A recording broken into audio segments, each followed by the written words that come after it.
মুসলমানি করা। তা মুসলমানি করা হিন্দুদের সংস্কৃতি না, কিন্তু মুসলমানি করা গ্লোবাল সংস্কৃতি।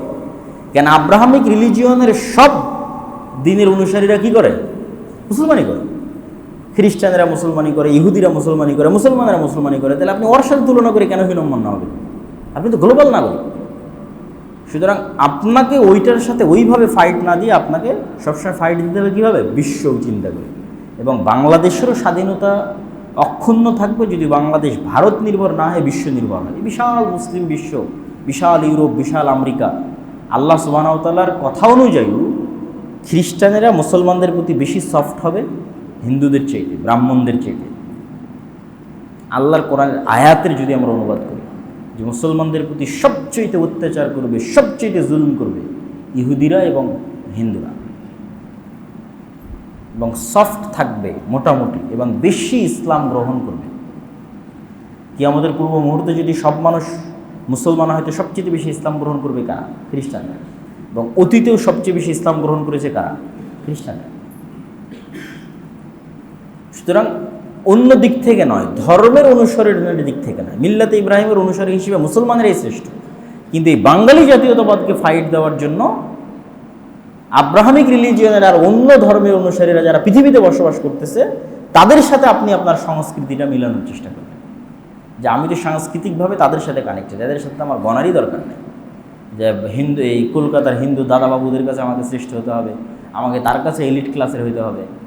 এই ন্যারেটিভটা যদি আমরা একটু জাতীয়ভাবে তৈরি করতে পারি, তাহলে প্রথম আলো বা ডেইলি স্টার যে ন্যারেটিভ আমাদের খাওয়ানোর চেষ্টা করে এবং এলিট ক্লাস থেকে মুসলমানদেরকে মাইনাস করে, এবং সেকুলার না হলে, বাঙালি জাতীয়তাবাদী বিশ্বাসী না হলে মুসলমানদের এলিট ক্লাসে জায়গা নাই, যে ডিমোরালাইজ করা হয়, সেই জায়গা থেকে এটা আমাদের শিক্ষা। তো আমরা আবার আমাদের আলোচনায় ফিরে যাই। তো এই ইব্রাহিম আলাইহিসসালাতু ওয়াসসালামের দুই সন্তানের এক সন্তান মসজিদ আকসা কেন্দ্রিক, আর এক সন্তান হচ্ছে কাবা কেন্দ্রিক। এই ইউসুফ আলাইহিসসালাতু ওয়াসসালামই যখন কুয়ায় নিক্ষিপ্ত হয়ে মিশরে বিক্রি হয়ে গেলেন, এখনও কিন্তু ফিলিস্তিনের সাথে মিশর কানেক্টেড। আপনি এখনও গাজায় কোনো ত্রাণ মিশর ছাড়া দিতে পারবেন না। তো এটা আগের থেকেই ভৌগোলিকভাবে যুক্ত একটা অঞ্চল হচ্ছে মিশর ফিলিস্তিন। ওই যে ইব্রাহিম আলাইহিসসালাতু ওয়াসসালামের স্ত্রী সারাকে নিয়ে তিনি এক সফরে যাচ্ছিলেন, জালেম বাদশাহ তার স্ত্রীর সাথে মতলব নিয়ে সামনের দিকে এগিয়ে আসছিল, এই যে বুখারীর যে বর্ণনা, এটাও কিন্তু তারা ফিলিস্তিন থেকে, মানে জেরুজালেম থেকে খাদ্যের অন্বেষণে মিশর যাচ্ছিলেন। তো ফিলিস্তিনের সাথে মিশরের যোগাযোগ এবং সম্পর্কটা ঐতিহাসিকভাবে। তো ইউসুফ আলাইহিস সালাম মিশরে আসলেন, মিশরের তিনি মন্ত্রী হয়ে গেলেন। তারপরে তার বাবা, তার ভাইয়েরা সবাই মিশরে আসলো। তারপরে মিশরে যাদের সাথে অ্যালাই করে, যাদের সাথে জোট করে ইউসুফ আলাইহিস সালাম শাসন চালাতেন, তাদের পতন হলো, ফারাওদের উত্থান হলো। ফারাও বংশ, ফেরাউন, তাদের উত্থান হলো। সবাইকেই ফেরাউন বলা হয়, তাদের বংশের যত রাজা আছে, এটা তাদের উপাধি। ঠিক আছে, যেমন আমরা আমাদের যুগে ইউজ করতেছি প্রাইম মিনিস্টার, প্রেসিডেন্ট, এই যে উপাধিগুলো ইউজ করতেছি। কোথাও আমিরুল মুমিনিন উপাধি ইউজ হচ্ছে, কোথাও খাদিমুল হারামাইন আর শরীফাইন উপাধি ইউজ হচ্ছে। এই যে উপাধিগুলো তো সবার ক্ষেত্রে ব্যবহার হচ্ছে। ঠিক ফেরাউন একটা উপাধি। তখন ওই ফারাও বংশের অনুসারীরা আগের সরকারের জোটের সঙ্গী কে ছিল? ইউসুফ আর তার বংশধর। যেমন গত 16 বছরের ফ্যাসিজম, তারা চিন্তা করেছে কি আগের সরকারের জোটের অংশ কারা ছিল। তো শুধু আগের সরকারের বিরুদ্ধে না, জোটে যারা অংশ ছিল তাদের সাথে শত্রুতা। তাহলে জোটের অংশ ছিল ইউসুফ আলাইহিস সালাম এবং তার ভাইয়েরা, এরাই হলো বানু ইসরাঈল। তখন তাদের উপর জুলমের স্টিম রোলার শুরু হলো, এবং এই জুলমটা আরও বাড়লো কেন? তারা স্বপ্নের মধ্যে দেখলো বহু পাদ্রী, বহু জ্যোতিষী, যে একটা আগুন জেরুজালেম থেকে উঠতেছে, সেই আগুনে পুরো মিশরের রাজ্য ভস্মীভূত হয়ে যাচ্ছে, ধ্বংস হয়ে যাচ্ছে। জ্যোতিষীরা ব্যাখ্যা দিল যে জেরুজালেম থেকে কারা আসছে? এরাই তো বানু ইসরাঈলেরই তো আসছে, এরা ইব্রাহিম আলাইহিস সালামের বংশধর, ইসহাক, ইয়াকুব, ইউসুফ এবং তার 11 ভাইয়ের পরবর্তী সন্তান। এরাই তো জেরুজালেম থেকে আসছে। অতএব এদের থেকে এমন সন্তান জন্ম নিবে আপনার শাসন ক্ষমতা ধ্বংস করে দেবে। তখন 300 বছর লাগাতার এদের উপর জুলুম চললো, যে জুলমের বর্ণনা আল্লাহ দিয়েছে, ছেলে সন্তানকে জবাই করবে, মেয়েদের বাঁচিয়ে রাখবে। তো 300 বছরের জুলমে এরা গোলাম হিসেবে, এদের নেচার গোলাম হয়ে গেল। যেমন আমরা মানসিকভাবে এখনও 190 বছরের যে ব্রিটিশ শাসন, সেটা ট্রমা বহন করি, ট্রমা, মেন্টালি, জেনেটিক্যালি, এবং ট্রমাটাইজড হওয়ার কারণে আমাদের অজান্তেই আমাদের মধ্যে গোলামির স্বভাব কাজ করে। 70 বছর স্বাধীনতা ভোগ করার পরেও আমরা ওইটা থেকে বের হতে পারি। আর এই 70 বছরের স্বাধীনতাটা যেহেতু গণতন্ত্র কেন্দ্রিক ছিল, আর গণতন্ত্রও যেহেতু গোলামির যে নেচারগুলো ওগুলো টিকিয়ে রাখার সিস্টেমটা ধরে রাখে। গোলামির নেচারটা কি, যে এখানে ধরেন 10 জন মানুষ ক্ষুধার্ত আছে, তো 10 জন মানুষের মধ্যে আমি একটা রুটি নিক্ষেপ করে দিলাম, তো 10টা মানুষ রুটিনে কারাগারি করবে না? তাহলে এই যে রুটিনে কারাগারি করতেছে একটা আত্মমর্যাদা সম্পূর্ণ মানুষ কিন্তু করবে না, তাহলে তো গোলামের নেচার। তাহলে এই নেচারটা কীভাবে কন্টিনিউ করা যায় স্বাধীন হইলেও? সেটার সিস্টেমই ডেমোক্রেসি।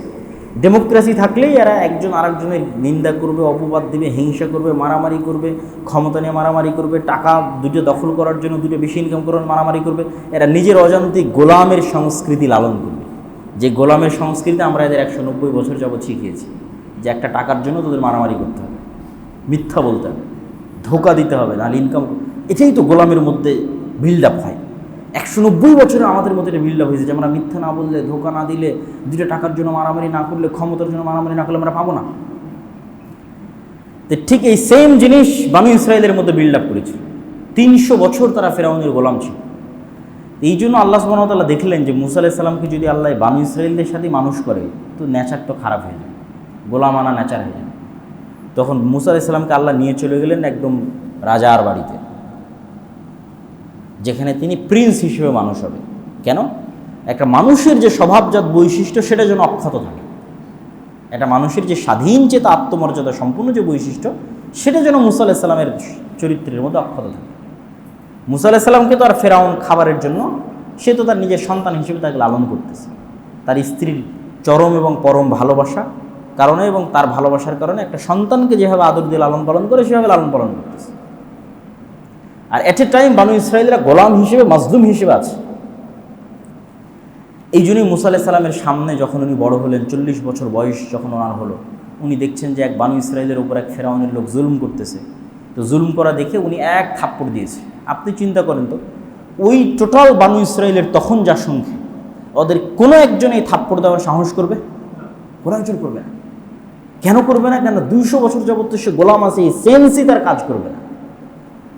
কিন্তু মুসা আলাইহিস সালামের এই সেন্স কাজ করতেছে কেন? উনি তো স্বাধীন, উনি তো স্বাধীন হিসেবে, উনি তো জুলম, বাধা দিতে হবে। তো আমরা এখন পর্যন্ত মুসলমানেরা মুক্তি পাচ্ছি না কেন? ওই যে পুরো মুসলিম বিশ্বের যেখানেই যাবেন সেখানেই মুসলমানেরা কলোনিয়াল যে ঔপনিবেশিক যে গোলামির যুগটা ছিল সেটা ট্রমা বহন করতেছে জেনেটিক্যালি, এবং যেখানে জুলম যত বেশি ছিল সেখানে ট্রমা তত ভয়ঙ্কর। আপনি আফ্রিকান মুসলমানদের কাছে যান, দেখবেন যে আফ্রিকান মুসলমানদের অনেকেই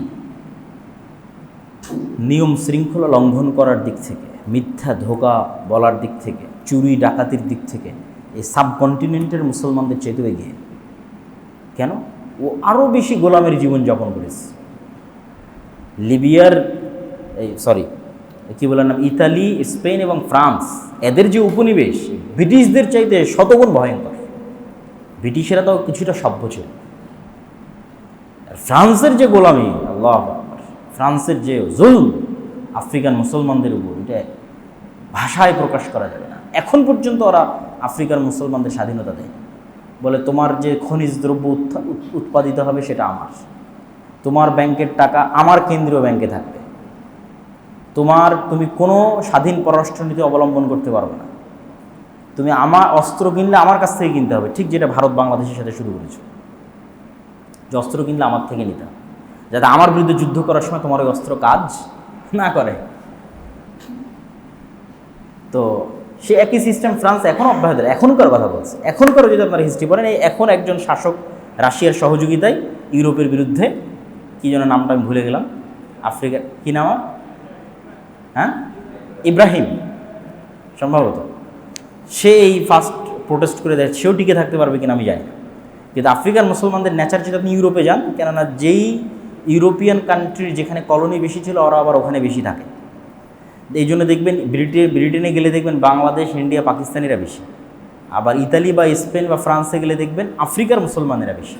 কেন? ওরা ওদের কলোনি ছিল, ওদের গোলামি করতে করতে ওরা ওখানে আসছে 200-300 বছর থেকে। তো এটার সারমর্মটা কি?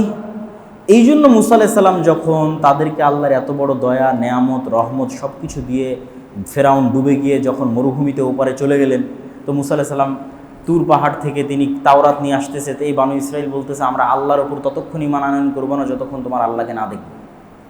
অথচ এরা চোখের সামনে দেখলো যে ফেরাউন পানিতে ডুবে মারা গেল। পানিতে ডুবে ফেরাউনকে মৃত্যুবরণ করতে দেখেও তারা বলতেছে যে আমরা আল্লাহকে যতক্ষণ না দেখবো ততক্ষণ ঈমান আনবো না। তাদেরকে যখন বলা হচ্ছে তো খাবারের যেহেতু মরুভূমি ছিল, পানির ব্যবস্থা করে দেন।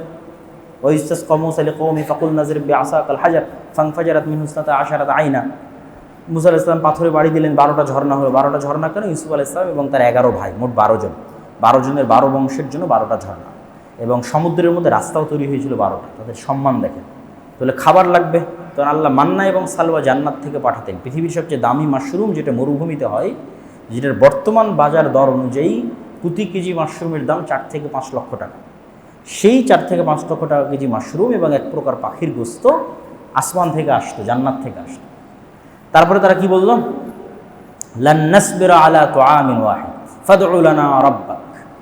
এই এক খাদ্য আমাদের ভাল লাগে না প্রত্যেক দিন, তোমার আল্লাহকে বলো এই মরুভূমির মধ্যে শাক সবজি ডাল চাউল পেঁয়াজ উৎপাদন করে দিতে। ওটা কিন্তু এখনও মরুভূমি, সিনাই মরুভূমি, ম্যাপে গেলেও মরুভূমি। মিশর এবং ফিলিস্তিন সীমান্তবর্তী অঞ্চলে যদি তুর পাহাড় সিলেক্ট করেন, তাহলে তুর পাহাড়ের আশপাশের পুরো অঞ্চল বিশাল অঞ্চল মরুভূমি। তো ওখানে এখনও কিছু আবাদ করা সম্ভব নয়। তো এই জন্য সমুদ্রের পানিতে লবণাক্ত, এই জন্য পাথর থেকে ঝর্ণা বেরিয়েছে মিষ্টি পানির জন্য, সমুদ্রের পানিতে খেতে পারবে না।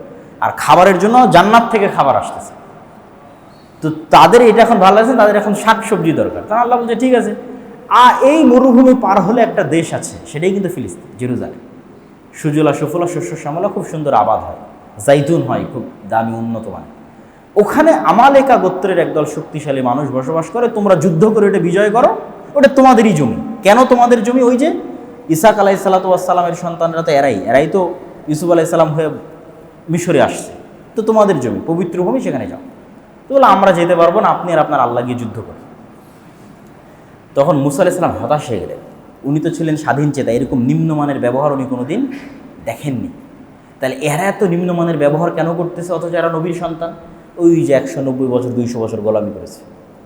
আপনি যদি এখন বাংলাদেশের রাজনীতি দেখেন যে এই যে জুলাইয়ের এত কষ্টের পর এত কামড়াকামড়ি কেন, কোনো অ্যান্সার নেই। 190 বছর ব্রিটিশদের গোলামি করেছে, রক্তের মধ্যে এটা ঢুকে আছে। কথা বুঝতে পেরেছেন? তাই যতক্ষণ আমরা পূর্ণ আমাদের ওই গোলামির স্বভাবগুলো বাদ দিয়ে পূর্ণ স্বাধীনতার যে স্বভাবগুলো আমরা না অনুসরণ করব, ততক্ষণ আপনি পাবেন না। এই জন্য আল্লাহ কোরআন বানু ইসরাইলের ঘটনা দিয়ে পরিপূর্ণ করে দিয়েছে। এই জন্য রাসূল সাল্লাল্লাহু আলাইহি ওয়াসাল্লাম বলেছে, এমন একদিন আসবে বানু ইসরাইল আর তোমরা 2 জুতার পাটের মতো হয়ে যাবা। জুতার এক পাটের সাথে আর এক পাটের কোনো অমিল আছে? কোনো অমিল নাই। তাহলে বানু ইসরাইলরা যদি কোনো গর্তে, সাপের গর্তে প্রবেশ করে থাকে, তোমরাও ওই গর্তের মধ্যে প্রবেশ করবে। বানু ইসরাইলের কোনো এক মানুষ যদি তার মায়ের সাথে জেনা করে থাকে, তাহলে আমার উম্মতের কেউ তার মায়ের সাথে জেনা করবে, নাউযুবিল্লাহ। এইভাবে তোমরা বানু ইসরাইলের সাথে মিলে যাবে। অতএব বানু ইসরাইলের ঘটনা দিয়ে কোরআন পরিপূর্ণ করে দিলাম। বিপদ থেকে বাঁচতে চাইলে এখান থেকে শিক্ষা নিই। এই জন্য আমি আমার বক্তব্যে বলেছি যে এই যুগের মুসলমানেরা আজকের বানু ইসরাইল। আর একটা ছোট্ট উদাহরণ দিই। সেই দিন কোথায় নিউজ দেখলাম যে জর্ডানের যারা দায়িত্বশীল তারা গাজায় ত্রাণ পাঠানোর জন্য কত বেশি পরিমাণে চাঁদা নিচ্ছে, কোথায় যেন নিউজ দেখলাম। তো এটা তো নিউজে এসেছে, আর আমরা যেহেতু ফিল্ডে ত্রাণ বিতরণ করতেছি আমরা তো আরও ভালো জানি। যেই একটা খাসির দাম মিশরের বাজারে ধরেন $50, দালালের হাত পরিবর্তন হতে হতে হতে হতে হতে হতে এই খাসির দামই গাজার মধ্যে $3000। তাহলে এই প্রত্যেকটা স্তরে যতগুলো দালাল আছে, আল্লাহর কসমের একটাও ইহুদি নয়। এই প্রত্যেকটা দালালকে মুসলমান, বানু ইসরাইল। ওর ভাইয়ের রক্ত সারা পৃথিবী থেকে মানুষ তার চোখের পানি ফেলে যেই টাকাটা পাঠাচ্ছে, সেই টাকার সম্পদ গাজায় ত্রাণ হিসেবে ঢুকবে। ওই ত্রাণ ঢুকানোটাকে তারা বিজনেস হিসেবে নিয়েছে, মুসলমান। যখন আব্দুরহিম এই গল্পগুলো শোনায়, তখন তো আমি বলি যে ঠিক আছে, আমি যে বক্তব্য দিয়েছি ঠিক বক্তব্য দিয়েছি, যে আজকের যুগের মুসলমানেরা আজকের যুগের বানু ইসরাইল। কেননা গোলামি করতে করতে তাদের নেচার এরকম হয়ে গেছে। তারা আর স্বাধীনভাবে কোনো সময় চিন্তা করতে পারে না। স্বাধীন একটা মানুষের যে গুণাবলী, যে বৈশিষ্ট্যগুলো থাকা দরকার, সেগুলো তাদের মধ্যে নাই। যেমনটা আমরা জুলাই পরবর্তী বাংলাদেশের এখনকার অবস্থা দেখতেছি। তাহলে এই জন্য আপনাকে আরও ফিলিস্তিনের হিস্ট্রি স্টাডি করতে হবে, আরও বানু ইসরায়েলের হিস্ট্রি স্টাডি করতে হবে। কেন আল্লাহ আর কোনো সম্প্রদায়ের কথা কোরআনে এত বিস্তারিত বললেন না, আর বানু ইসরায়েলের যা বলতেছি তার প্রত্যেকটাই কোরআনে আছে। মানে এতক্ষণ পর্যন্ত আমি যা বললাম বানু ইসরায়েলের হিস্ট্রি, আর প্রত্যেকটা কোথায় আছে? কোরআনে আছে, in details. Surah Baqarah fulfil হয়ে আছে বানু ইসরায়েলের ঘটনা দিয়ে। তাহলে আমাদেরকে এই বনু ইসরায়েলরা যেরকম গোলামানা স্বভাবে চলে গেছে, আমরা সেই স্বভাবে চলে গেছি। আমরা যদি এই গোলামানা স্বভাব থেকে বের না হয়ে আসতে পারি, তাহলে আমরাও পূর্ণ স্বাধীনতার স্বাদ, পূর্ণ বিজয়ের স্বাদ আমরা কখনোই আস্বাদন করতে পারবো না। তো ফিলিস্তিনের আলোচনার সর্বশেষ আরও একদম শর্টকাট করে ফেলি। মুসা আলাইহিস সালাম হতাশায় তিনি মারা গেলেন। হতাশায় তার মারা যাননি, মানে তিনি হতাশাগ্রস্ত অবস্থায় যে আমি এই উম্মত থেকে আমি মুক্তি চাই, এদের থেকে আমার আর কোনো দায়িত্ব পালন করতে চাই না, বিদায় নিতে চাই। আর তিনি বলে গেলেন যে যেহেতু তোমরা বিজয় করবো না, আমাকে জেরুজালেমের কাছে নিকটস্থ কোনো জায়গায় আমাকে মাটি দিয়ে দিও। মুসা আলাইহিস সালামের সফর সঙ্গী ছিল ওই যে খিজির আলাইহিস সালামের সময় দেখা করতে গিয়ে লেগেছিল, ওর নাম হচ্ছে ইউশা বিন নূন। মুসা আলাইহিস সালামের মৃত্যুর পর সে নবী হলো। সে তাদেরকে বললো যে তোমরা যে 40 বছরে শাস্তি ভোগ করলা, মরুভূমির মধ্যে পাগলের মতো ঘুরতে থাকলা, এইটা আল্লাহ তোমাদের ক্ষমা করে দিয়েছে, তোমরা আল্লাহর ক্ষমা হিসেবে চলো আমরা যুদ্ধ করি। আল্লাহর আদেশ ছিল জিহাদ করা। তো জিহাদ না করাটাও যে মুনাফিকি, সেটারও কিন্তু এটা একটা আলামত। তারা যে এই শাস্তিটা আরোপ হয়েছিল কিন্তু জিহাদ না করার কারণে। তখন ইউশা বিন নূন তাদেরকে নিয়ে জিহাদে চলে গেলেন। আর আমালেকা গোত্রের মানুষেরা ছিল অনেক শক্তিশালী। জিহাদ করতে করতে করতে করতে করতে করতে শুক্রবার সন্ধ্যা হয়ে গেলে শনিবার রাত শুরু হবে। এর শনিবার দিন যেহেতু পবিত্র ইবাদত বন্দিগির জন্য মুসা আলাইহিস সালামের দিন অনুযায়ী যুদ্ধ বিগ্রহ বন্ধ। তখন ইউশা বিন নূন আল্লাহর কাছে দোয়া করলেন, আল্লাহ সূর্যকে যদি না থামান আর আজকের যুদ্ধ যদি এখন কমপ্লিট না হয়, পরের দিন আবার এই যুদ্ধ নতুন করে স্টার্ট করতে আমরা পারবো কিনা বা বিজয় পাবো কিনা জানি না, আপনি দয়া করে সূর্যকে থামিয়ে দেন। সহিহ বুখারীর রিওয়ায়াত যে আল্লাহ পৃথিবীতে একবার সূর্যকে থামিয়েছিলেন, সেটি ইউশা বিন নূনের জন্য আর জেরুজালেম বিজয়ের জন্য। কখনোই কিন্তু মুসলমানেরা তাদের শক্তি দিয়ে বিজয় অর্জন করে, কখনোই না। আল্লাহর উপর আস্থা এবং ভরসা এবং আল্লাহর সহযোগিতা। এরপরে যখন আবার তাদেরকে ওই বাদশাহ জালুত, যাকে কোরআনে বলা হয়েছে, জালুতকে ইংরেজিতে সার্চ দিয়ে লেখা আসে জুলিয়েট, রোমান এম্পায়ারে জুলিয়েট নামে কোনো বাদশাহ ছিল। সে যখন আবার জেরুজালেমদেরকে এখান থেকে বের করে, এই বনু ইসরায়েলদের এখান থেকে বের করে দিল, তারা তখন আবার তাদের নবী শামুইলের কাছে বললো যে আমরা আবার ফিরে যেতে চাই, কী করা যায়? বলে আল্লাহ তোমাদের মধ্যে একজন বাদশাহ বানিয়ে পাঠিয়ে দিবে, তার নাম তলুতকে বাদশাহ করার পর তারা বললো এর তো বংশমর্যাদা নেই, কিছু না, একদম আমরা বাদশাহ হিসেবে মানবো না। আল্লাহ বললো বংশমর্যাদা না থাকলে ওর জ্ঞান আছে, শরীরে শক্তি আছে, হিকমা আছে, শরীরে শক্তি আছে, সে নেতা হবে, মেনে নাও। নেতা হিসেবে মেনে নিয়ে বললো সামনে পরীক্ষা আছে, একটা নদী আছে, এই নদী সাঁতার দিয়ে পার হতে হবে। যে পানি না খেয়ে পার হতে পারবে, যার শরীরের সক্ষমতা এতখানি যে পানি না খেয়ে সাঁতার দিয়ে পার হবে, সেই জিহাদে অংশগ্রহণ করতে পারবে। তাহলে ফিজিক্যাল স্ট্রেংথ থাকাও কিন্তু মুসলমানদের জন্য খুব জরুরি। বিনা পানি পান করে একটা লম্বা নদী সাঁতার দিয়ে পার হওয়া ফিজিক্যাল স্ট্রেংথ ছাড়া ইম্পসিবল। এই জন্য ফিজিক্যাল ফিটনেসও খুব ইম্পর্টেন্ট। তো 313 জন ওই দিন নদী পার হতে পেরেছিল, তার মধ্যে একজন দাউদ আলাইহিস সালাম নিজে তখন জালুতকে হত্যা করলেন। তারপরে আল্লাহ তালুতের পরে এবং শামুইলের পরে দাউদকে নবী এবং বাদশাহ বানিয়ে দিলেন। দাউদের পর তার ছেলে সুলাইমান বাদশাহ হল। তারা তখন তাদের পুরো রাজ্যের হেডকোয়ার্টার বানানো হচ্ছে জেরুজালেমকে। এখন যে মসজিদে আকসা, সেটা জিনদের দ্বারা তখন সুলাইমান আলাইহিস সালাম তৈরি করেছিলেন। তারপরে হিস্ট্রি রিপিটেড, সামনে আগাইতে থাকলো। তারপরে ঈসা আলাইহিস সালাম, জাকারিয়া আলাইহিস সালাম, ইয়াহইয়া আলাইহিস সালাম, মারিয়াম আলাইহিস সালাম, তারাও এই মাটিতেই জন্ম, এখানেই জন্ম, এই মসজিদেই জন্ম। এবং মারিয়াম আলাইহিস সালামের যে মসজিদের খেদমত করতেন, যেই মসজিদে তার খালু জাকারিয়া আলাইহিস সালাম ইমামতি করতেন, সেগুলো সব হচ্ছে এই মসজিদ আকসার মসজিদ। তারপরে আসলে আমাদের নবী মুহাম্মদ সাল্লাল্লাহু আলাইহি ওয়াসাল্লাম কয়েকভাবে মসজিদ আকসার সাথে কানেক্ট করেছেন। এক নম্বর হচ্ছে কেবলা। প্রথম থেকেই কেবলা জেরুজালেম ছিল, মসজিদ আকসা ছিল। তো যখন মুহাম্মদ সাল্লাল্লাহু আলাইহি ওয়াসাল্লাম মক্কায় থাকতেন, তখন তিনি কাবা ঘরের এমন জায়গায় দাঁড়াতেন যাতে কাবা ঘরও সামনে হয়, মসজিদে আকসাও সামনে হয়। এই জন্য তখন ওনার কোনো ঝামেলা ছিল না। কিন্তু যখন মক্কা থেকে হিজরত করে মদিনায় গেলেন, তখন উনি একটা গেল এই দিকে, একটা এই দিকে, মদিনাটা এই সাইডে। তাহলে মদিনার থেকে হয় আপনাকে মসজিদে আকসা মুখে দাঁড়াতে হবে, না হলে কাবা মুখে দাঁড়াতে হবে। তো যেহেতু কেবলা মসজিদে আকসা, তো মসজিদে আকসা মুখে দাঁড়ালেন। কিন্তু কষ্ট লাগলো কি, যেহেতু ওনার শৈশব, কৈশোর, যৌবন, বংশ সব কিছু কিসের শ্রেষ্ঠত্ব দেখে বড় হয়েছেন? উনি কাবার শ্রেষ্ঠত্ব দেখে বড় হয়েছেন। ওনার বাপ, দাদা, চাচা, অল এভরিথিং, ওনার পুরো লাইফ উনি কোথায় বড় হয়েছে? কাবার আশেপাশে বড় হয়েছে। এইটা ওনার কাছে খুব কষ্ট লাগলো। ক্বাদ নারা তাকাল্লুবা ওয়াজহিকা ইলাস সামা। তখন আল্লাহ বললো যে ঠিক আছে, তোমার কেবলা আমি পরিবর্তন করে কাবার দিকে করে দিলাম। তাহলে এই কেবলা মসজিদে আকসার দিকে রাখার কারণে মদিনার খ্রিস্টানরা পর্যন্ত আশ্চর্য হয়ে যেত, মদিনার ইহুদিরা পর্যন্ত আশ্চর্য হয়ে যেত যে এই আরব ভূমিতে কোনো নবী আসেনি। মানে ওই জাজিরাতুল আরবের ওই অংশটুকু, মক্কা মদিনায় অতীতে কোনোদিন কোনো নবী আসেনি, কোনো ধর্মগ্রন্থ আসেনি। তাহলে মুহাম্মদ সাল্লাল্লাহু আলাইহি ওয়াসাল্লাম জানলো কেমনে যে মসজিদে আকসার দিকে মুখ করে সালাত আদায় করতে হবে। আর একটা বিষয় কানেক্ট করলেন কি করে, সেটা হচ্ছে ওই যে মেরাজের রাতে সুবহান আল্লাযী আসরা বিআবদিহি ওখানে মেরাজের রাতে সেখানে সকল নবীর ইমামতিতে সালাত আদায় করালেন। আর 3 নম্বরে হচ্ছে ওমর ইবনুল খাত্তাব রাদিয়াল্লাহু তাআলা আনহু জেরুজালেম বিজয় করলেন, এবং জেরুজালেম বিজয় তিনি বলেছেন যে আজকে যে জেরুজালেম বিজয় হচ্ছে এটা শক্তির কারণে নয়, কোনোবারই শক্তির কারণে জেরুজালেম বিজয় হয় না। সালাহুদ্দিন আইয়ুবী শক্তির কারণে জেরুজালেম বিজয় করে। প্রত্যেকটা বিজয় এসেছে আল্লাহর উপর ভরসা, আল্লাহর উপর আস্থা এবং আল্লাহর উপর ঈমান, স্বাধীন চেতা মনোভাব, গোলামানা স্বভাব থেকে বেরিয়ে আসা, কোরআন কেন্দ্রিক জীবনযাপন করা। আর ইসলাম ধর্মের শ্রেষ্ঠত্ব এবং মুহাম্মদ সাল্লাল্লাহু আলাইহি ওয়াসাল্লামের নবুয়তের শ্রেষ্ঠত্ব ফুলফিল হয় যখন এট এ টাইম মসজিদে আকসা এবং কাবা আব্রাহামিক রিলিজিয়ানের 2টা স্মৃতি, আর তো কোনো স্মৃতিই নেই। ধরেন মসজিদ আকসা যখন আমার কাছে, তখন খ্রিস্টান আর ইহুদিদের কাছে কি আছে? কিছুই নাই, জিরো। তাহলে আব্রাহামিক রিলিজিয়ানের 2টা স্মৃতি আমার কাছে, তাহলে মিল্লাতে ইব্রাহিমের দাবিদার হওয়ার যে আমার দাবি এবং বাস্তবে আমার যে প্রভাব, 2টা তখন সমানে সমান হয়ে যায়। তখনই ওই আয়াতটা তখন প্রস্ফুটিত হয়ে ওঠে যে হুয়াল্লাযী আরসালা রাসূলাহু বিল হুদা ওয়া দীনিল হক লিইয়ুযহিরাহু আলা দ্বীনি কুল্লি। এই জন্য মসজিদে আকসা আমাদের লাগবেই, জেরুজালেম এবং ফিলিস্তিন আমাদের বিজয় হতেই হবে এবং হবেও।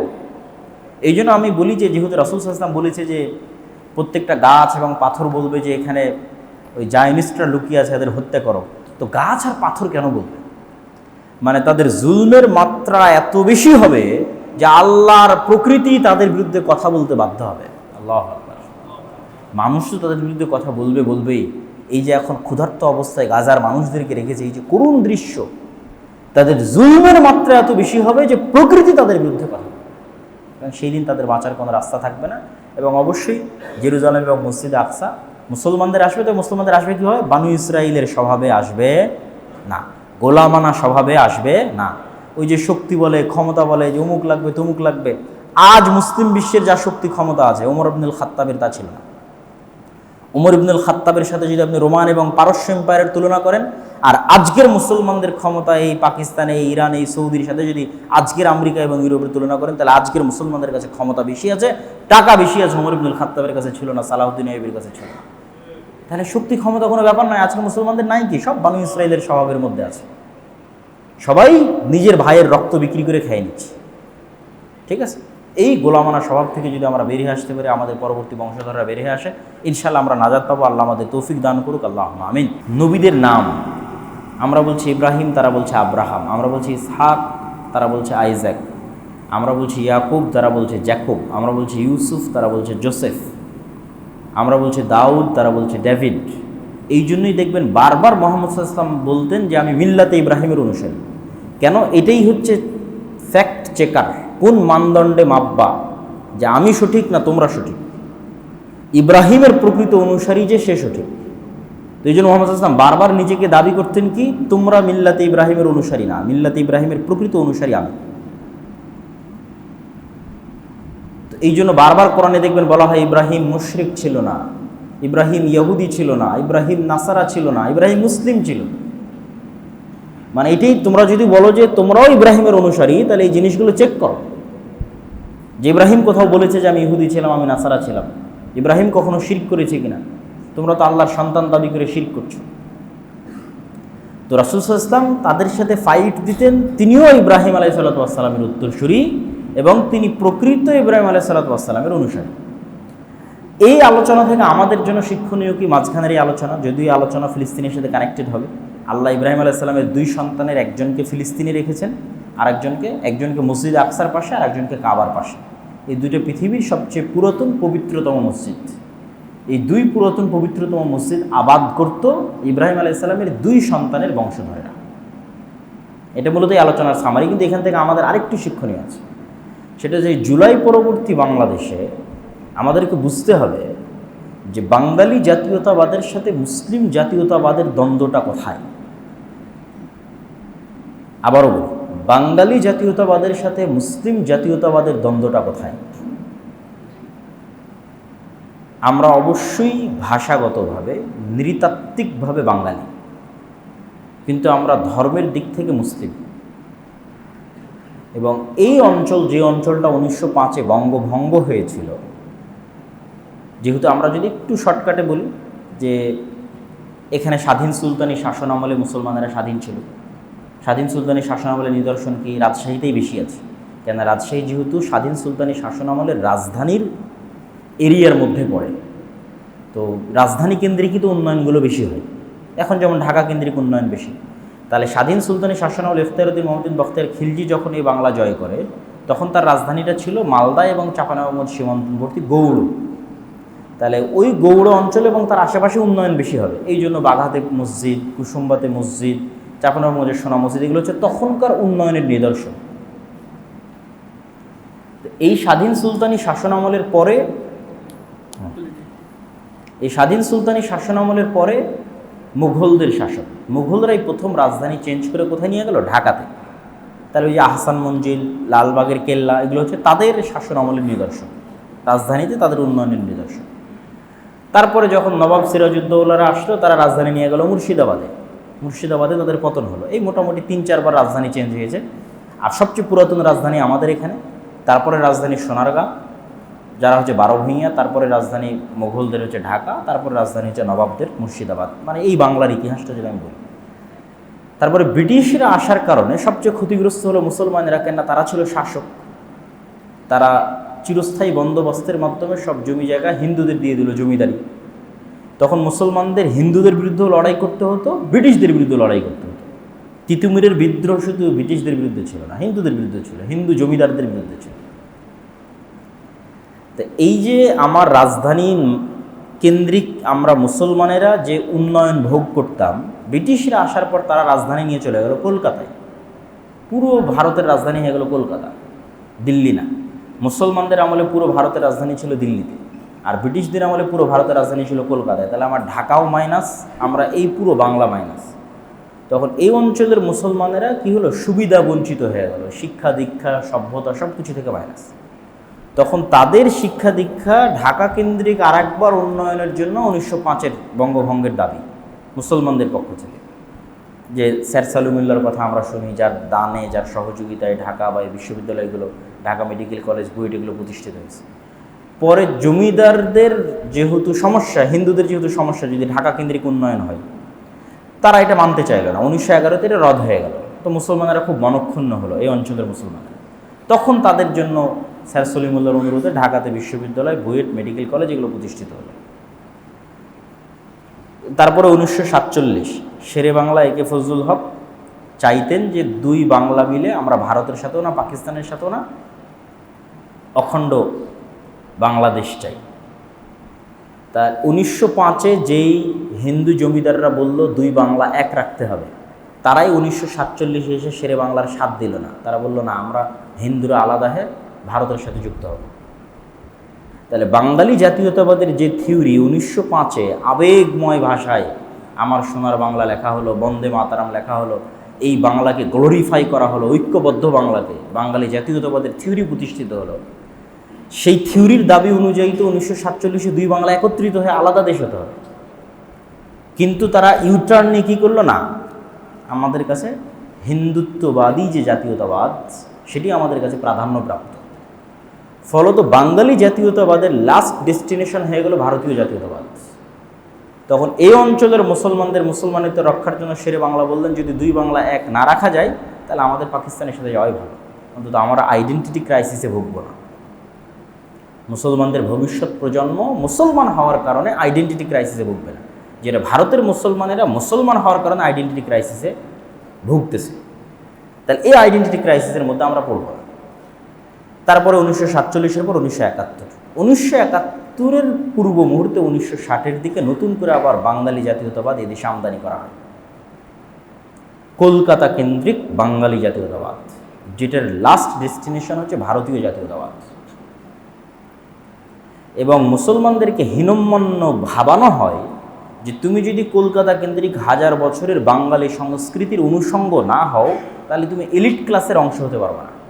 যেটা প্রথম আলো প্রতিষ্ঠা করেছে, ডেইলি স্টার প্রতিষ্ঠা করেছে, উদিচি থেকে শুরু করে, ছায়ানট থেকে শুরু করে, যেগুলো 1960-এর দশকে বাঙালি জাতীয়তাবাদ কেন্দ্রিক যে সাংস্কৃতিক প্রতিষ্ঠানগুলো, তারা এই ন্যারেটিভটা এই দেশে আমদানি করে কলকাতা থেকে, এবং মুসলমানদের ফিল করায় যে তুমি যদি পহেলা বৈশাখে ইলিশ পান্তা না খাও, পহেলা বৈশাখ উদযাপন না করো, বা বাঙালি জাতীয়তাবাদের আর যা কিছু আছে অনুষঙ্গ, যেটা বাঙালির হাজার বছরের কৃষ্টিকাজ, এটার মধ্যে যদি তুমি না আসো, তাহলে তুমি সাম্প্রদায়িক জঙ্গি।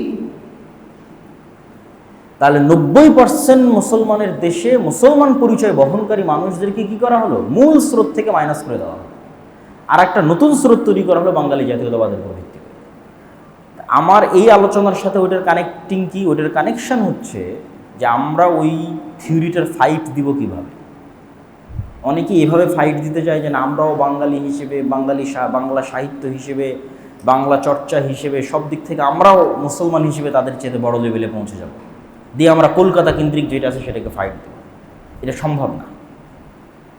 আপনাকে চিন্তা করতে হবে যে অত্র অঞ্চলের ভারত কেন্দ্রিক, হিন্দুত্ববাদ কেন্দ্রিক অথবা কলকাতা কেন্দ্রিক যে বাঙালি জাতীয়তাবাদ, এরা পৃথিবীর 1%ও না। আর মুসলমানদের যে সংস্কৃতি, এই সংস্কৃতিটা হচ্ছে গ্লোবাল সংস্কৃতি। সাংস্কৃতিকভাবে আমরা যদি কিছু ছোট ছোট পয়েন্ট ধরি সাংস্কৃতিক, যেমন একটা পয়েন্ট কি ধরেন, গরুর গোস্ত খাওয়া।